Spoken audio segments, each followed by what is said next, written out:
Now, what do dinosaur tracks or fossils have to do with creation and a biblical worldview? As it turns out, dinosaurs are one of the best tests for which view of reality and history is actually correct. You see, the evolutionary naturalistic worldview says there has not been a dinosaur walking upon the earth for the last 60 million years, and yet mankind has not appeared until about 1 million years or less. Meanwhile, a clear biblical worldview states that all of the animal kinds, thousands of different, very distinct groupings of animals, including dinosaurs, were created at the same time as mankind during that first week of creation. So dinosaurs did live at the same time as mankind. We're going to look at examples from around the world and throughout cultures of mankind's knowledge of dragons, which were actually dinosaurs created at the same time as mankind. Arches National Park, there are what are called pictographs. There are etchings on the wall we find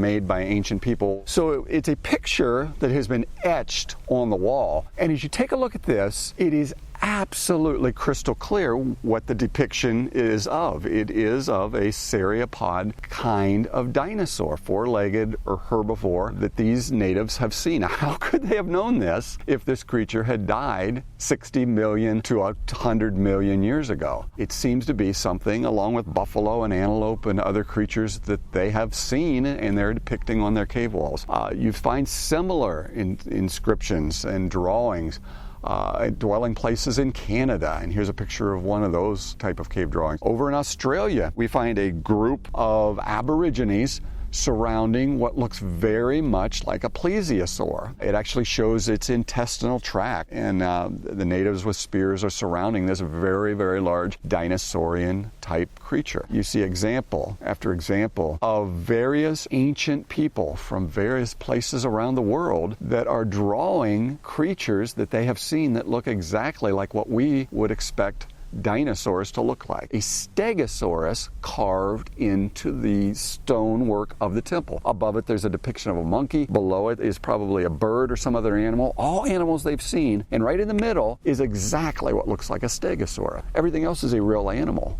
Why would you assume that one wasn't?